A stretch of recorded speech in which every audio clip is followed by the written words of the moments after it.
ಬೆಳಗಾವಿಯ ಖಾನಾಪುರ ಗಡಿಯ ಚಾರ್ಲಾ ಘಾಟ್ ಬಳಿ ಕಂಟೇನರ್ನಲ್ಲಿದ್ದ ಕೋಟಿ ಹಣ ದರೋಡೆ.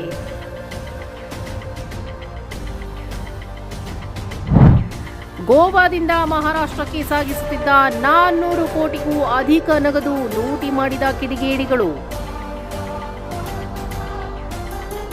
ಉದ್ಯಮಿ ಸಂದೀಪ್ ಪಾಟೀಲ್ ಅಪಹರಣದ ಬಳಿಕ ಬಯಲಿಗೆ ಬಂತು ದೇಶದ ಅತಿ ದೊಡ್ಡ ದರೋಡೆ ಪ್ರಕರಣ. ಬಿಜೆಪಿ ಸರ್ಕಾರವಿರೋ ರಾಜ್ಯಗಳ ನಡುವೆ ಹಣ ಸಾಗಾಟ. ಕಾಂಗ್ರೆಸ್ಗೆ ಸಿಕ್ಕಿತು ಭ್ರಷ್ಟಾಚಾರದ ವಿರುದ್ಧದ ಬ್ರಹ್ಮಾಸ್ತ್ರ.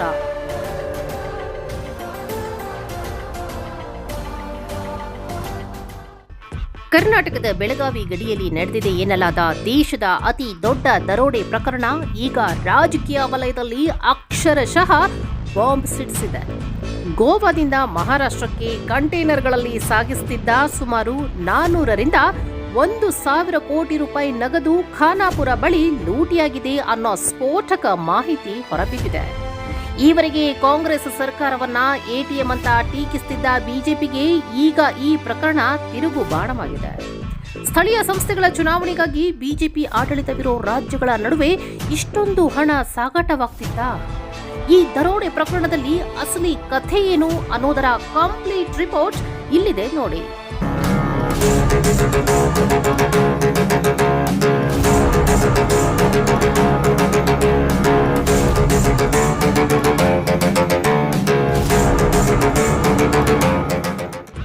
ಇಷ್ಟು ದಿನ ವಾಲ್ಮೀಕಿ ಹಗರಣ, ಅಬಕಾರಿ ಲಂಚದ ಆರೋಪ ಮಾಡ್ತಾ ಕಾಂಗ್ರೆಸ್ ವಿರುದ್ಧ ಮುಗಿಬೀಳ್ತಿದ್ದ ಬಿಜೆಪಿಗೆ ಈಗ ದೊಡ್ಡ ಮುಜುಗರ ಎದುರಾಗಿದೆ. ಗೋವಾದಿಂದ ಮಹಾರಾಷ್ಟ್ರದ ಸ್ಥಳೀಯ ಸಂಸ್ಥೆಗಳ ಚುನಾವಣೆಗಾಗಿ 2 ಕಂಟೈನರ್ಗಳಲ್ಲಿ 100 ಕೋಟಿ ಹಣ ಸಾಗಿಸಲಾಗ್ತಿತ್ತು. ಆದರೆ ಬೆಳಗಾವಿಯ ಖಾನಾಪುರ ಗಡಿಯ ನಿರ್ಜನ ಪ್ರದೇಶದಲ್ಲಿ ಮೊಬೈಲ್ ನೆಟ್ವರ್ಕ್ ಇಲ್ಲದ ಜಾಗ ನೋಡಿ ಪಕ್ಕಾ ಪ್ಲಾನ್ ಮಾಡಿ ಹಣವನ್ನ ಲೂಟಿ ಮಾಡಲಾಗಿದೆ. ಈ ಪ್ರಕರಣದ ಕೇಂದ್ರ ಬಿಂದು ಸಂದೀಪ್ ಪಾಟೀಲ್ ಅನ್ನೋ ಉದ್ಯಮಿಯನ್ನ ಕಿಡ್ನಾಪ್ ಮಾಡಿದಾಗ ಈ ಬೃಹತ್ ದರೋಡೆಯ ಕರಾಳ ಮುಖ ಅನಾವರಣಗೊಂಡಿದೆ. ದರೋಡೆಯಾಗಿರೋದು ಬರೀ 400 ಕೋಟಿ ಅಲ್ಲ, 1,000 ಕೋಟಿಗೂ ಹೆಚ್ಚು ಹಣ ಇತ್ತು ಅಂತ ಸಂದೀಪ್ ಪಾಟೀಲ್ ಸೆಲ್ಫಿ ವಿಡಿಯೋ ಮಾಡಿ ಬಾಂಬ್ ಸಿಡಿಸಿದ್ದಾರೆ. ಮಹಾರಾಷ್ಟ್ರದಲ್ಲಿ ಚುನಾವಣೆ ಇರೋ ಹೊತ್ತಲ್ಲೇ ಇಷ್ಟೊಂದು ಹಣ ಅಕ್ರಮವಾಗಿ ಸಾಗಾಟವಾಗ್ತಿರೋದು ನೋಟು ಅಮಾನ್ಯೀಕರಣದ ಸಾರ್ಥಕತೆಯನ್ನೇ ಪ್ರಶ್ನೆ ಮಾಡುವಂತಿದೆ. ಈಗ ಈ ಪ್ರಕರಣವನ್ನ ಮುಚ್ಚಿ ಹಾಕಲು ಮಹಾರಾಷ್ಟ್ರ ಸರ್ಕಾರ ಸರ್ವ ಪ್ರಯತ್ನ ನಡೆಸುತ್ತಿದೆ ಎಂಬ ಆರೋಪ ಕೇಳಿಬರ್ತಿದೆ.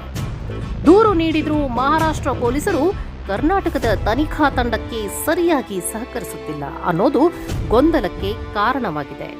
ಇತ್ತ ಕರ್ನಾಟಕ ಕಾಂಗ್ರೆಸ್ ನಾಯಕರಿಗೆ ಈ ಪ್ರಕರಣ ಬಿಜೆಪಿಗೆ ಟಕ್ಕರ್ ಕೊಡೋಕೆ ಬಿಗ್ ಅಸ್ತ್ರವಾಗಿ ಸಿಕ್ಕಿದೆ. ನಮ್ಮನ್ನ ಎಟಿಎಂ ಸರ್ಕಾರ ಅಂತಿದ್ದ ಬಿಜೆಪಿಯವರೇ ಈಗ 1,000 ಕೋಟಿ ಹಣವನ್ನ ಲಾರಿಗಳಲ್ಲಿ ಸಾಗಿಸ್ತಾ ಸಿಕ್ಕಿಬಿದ್ದಿದ್ದಾರೆ ಅಂತ ಕಾಂಗ್ರೆಸ್ ಕೈಗೆ ಸಿಕ್ಕಿದ್ದನ್ನೇ ಆಯುಧ ಮಾಡಿಕೊಂಡಿದೆ. ಈ ಹಣದ ಮೂಲ ಯಾವುದು, ಯಾರ ಚುನಾವಣೆಗೆ ಈ ಹಣ ಹೋಗ್ತಿತ್ತು ಅನ್ನೋದನ್ನ ಬಹಿರಂಗಪಡಿಸಬೇಕು ಅಂತ ಕಾಂಗ್ರೆಸ್ ಪಟ್ಟು ಹಿಡಿದಿದೆ. ಬೆಳಗಾವಿ ಪೊಲೀಸರು ಈಗ ನಾಸಿಕ್ಗೆ ತೆರಳಿ ತನಿಖೆ ಚುರುಕುಗೊಳಿಸಿದ್ದು ಬಿಜೆಪಿ ನಾಯಕರ ನಿದ್ದೆಗೆಡಿಸಿದೆ.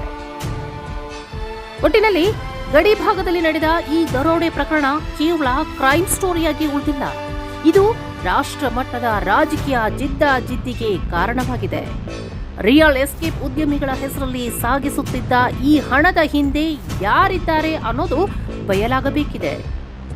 ಇಷ್ಟು ದೊಡ್ಡ ಮೊತ್ತದ ಹಣ ದರೋಡೆಯಾಗಿದ್ದರೂ ಸರ್ಕಾರಗಳು ಯಾಕೆ ಮೌನವಾಗಿವೆ ಅನ್ನೋದು ಜನರ ಪ್ರಶ್ನೆ. ಸದ್ಯಕ್ಕೆ ಈ ಕಂಟೈನರ್ ಹಣದ ರಹಸ್ಯ ಕಾಂಗ್ರೆಸ್ ಮತ್ತು ಬಿಜೆಪಿ ನಡುವಿನ ಆರೋಪ ಪ್ರತ್ಯಾರೋಪಗಳಿಗೆ ಹೊಸ ರೂಪ ಕೊಟ್ಟಿರೋದಂತೂ ನಿಜ.